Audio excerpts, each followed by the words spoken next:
Bonjour, bienvenue sur jean-pierre-villade.com. Je vous propose un nouveau tutoriel sur EBP Gestion Commerciale OpenLine sur les réapprovisionnements automatiques.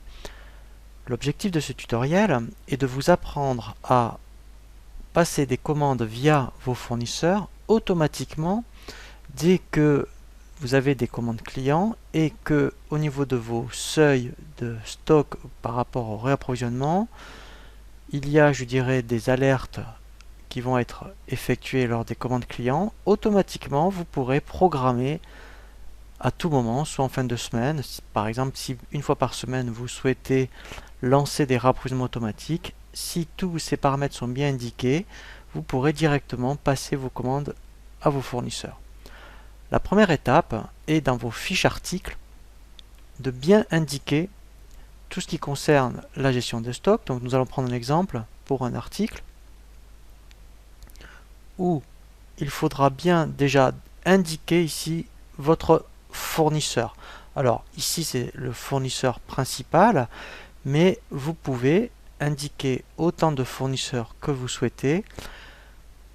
Par défaut, il ira, lorsqu'on va lancer la réappro automatique, chercher le fournisseur principal, mais si éventuellement vous voulez changer, si vous avez indiqué des fournisseurs ici secondaires, ce sera possible. Ce qu'il faut également indiquer par rapport dans la fiche article à l'onglet fournisseur, ce qui peut être intéressant effectivement, c'est de bien indiquer le prix d'achat et de dire ici qu'il reporte automatiquement le prix de l'achat de l'article.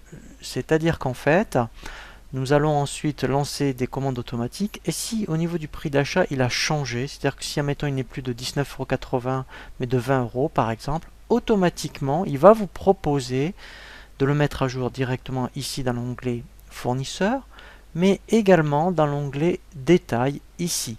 Donc c'est vraiment intéressant, comme ça en fait il n'y a aucun risque d'erreur pendant la mise à jour des tarifs. Ce qui est très important également, c'est au niveau de l'onglet de stock, de bien avoir indiqué ici, alors bien sûr qu'il soit géré en stock, mais des seuils d'alerte, c'est-à-dire par rapport aux quantités minimum en stock, le seuil de réappro. Donc ici, en fait, pour l'instant, le stock est de 145 et nous allons faire exprès de passer une commande client de 150. Donc lui-même, puisque la quantité minimum en stock est de 150, il va passer tout seul cette quantité. Et il va faire aussi attention, si admettons, par rapport à une commande, si les seuils étaient en dessous, et bien ici, c'est lui-même qui va décider du seuil de réappro dans la commande. Alors, la quantité est modifiable, bien sûr, dans la commande, mais par rapport au seuil de réappro que vous avez indiqué, lui-même, il va commander 150. Donc, nous allons faire une simulation. Je vais passer une commande client. Dans les commandes, je fais ajouter.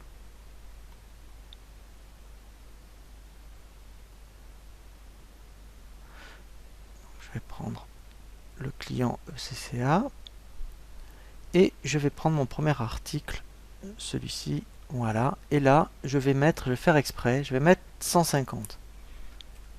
Alors ce qui est intéressant déjà, vous voyez j'ai un message d'alerte qui m'indique effectivement que la quantité demandée est supérieure à la quantité virtuelle, donc déjà par rapport à cette information, lui-même il saura qu'il faudra déclencher un réappro automatique, mais cette information, vous ne l'avez également parce que dans les paramètres de la société, vous avez activé l'option d'avertissement par rapport aux quantités d'alerte. Alors, par contre, effectivement, ces options ne sont pas par défaut.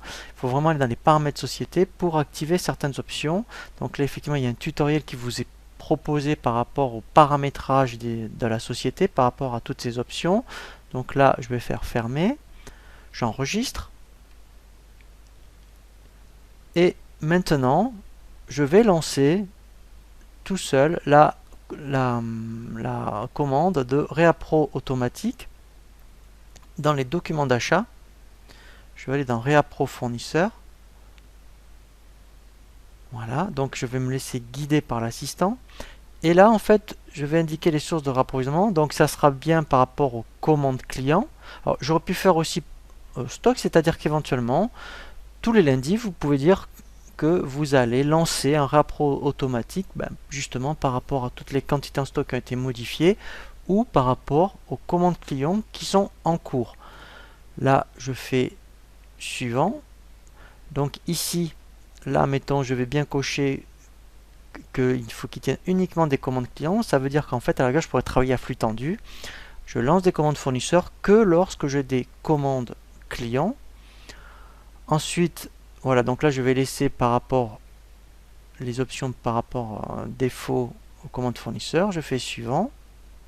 Et là, voilà. Donc là, ici, vous voyez, alors là, c'est parce qu'il y avait d'autres commandes en cours, mais par rapport à ce qui me concerne, là, par rapport à cet article, j'ai bien ma commande, vous voyez, 250. Donc je vais aller la lancer. Et là, je vais vérifier que maintenant, j'ai bien 150 dans mon commande fournisseur. Voilà. Donc j'ai bien ici. Et je vais faire exprès même, vous voyez, ici, de changer le tarif. Je vais mettre 21 €. Mettons, il y a eu une augmentation. Donc là, je fais enregistrer et fermer. Voilà. Et ici, vous voyez, directement, je peux mettre à jour le prix d'achat de la fiche article, mais aussi le prix d'achat brut du fournisseur. Comme ça, au moins, la prochaine fois, automatiquement, voilà. Donc là, il m'a passé la commande.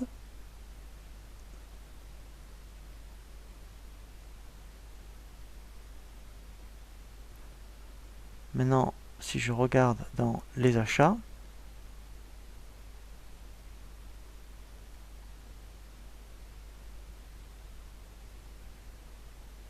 voilà, donc j'ai bien ma commande à 21 €. Si je vérifie dans ma fiche article, alors je peux même le faire depuis ici en cliquant sur le petit stylo. Voilà, donc ici, vous voyez, mon prix d'achat est bien changé.